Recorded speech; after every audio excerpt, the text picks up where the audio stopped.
ಯಾದಗಿರಿಯ ವಸತಿ ಶಾಲೆಯಲ್ಲಿ ವಿದ್ಯಾರ್ಥಿನಿ ಡೆಲಿವರಿ ಕೇಸ್ಗೆ ಸಂಬಂಧಪಟ್ಟಂತೆ ನಿವೃತ್ತ ನ್ಯಾಯಾಧೀಶರ ನೇತೃತ್ವದಲ್ಲಿ ತನಿಖೆಗೆ ಆದೇಶವನ್ನು ಕೊಡಲಾಗಿದೆ. ಶಹಾಪುರದ ವಸತಿ ಶಾಲೆಯಲ್ಲಿ ಮಗುವಿಗೆ ವಿದ್ಯಾರ್ಥಿನಿಯೊಬ್ಬಳು ಜನ್ಮ ಕೊಟ್ಟಿದ್ಲು.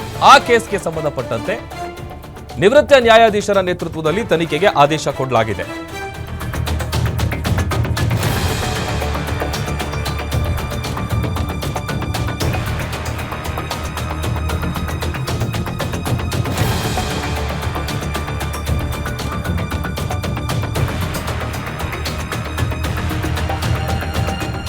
ಶಹಾಪುರದ ವಸತಿ ಶಾಲೆಯಲ್ಲಿ ಮಗುವಿಗೆ ಜನ್ಮ ನೀಡಿದ್ದ ವಿದ್ಯಾರ್ಥಿನಿ ಕೇಸ್ಗೆ ಸಂಬಂಧಪಟ್ಟಂತೆ ನಿವೃತ್ತ ಜಿಲ್ಲಾ ನ್ಯಾಯಮೂರ್ತಿ ಗೋಪಾಲ್ ನೇತೃತ್ವದಲ್ಲಿ ತನಿಖೆಗೆ ಆದೇಶವನ್ನು ಕೊಡಲಾಗಿದೆ.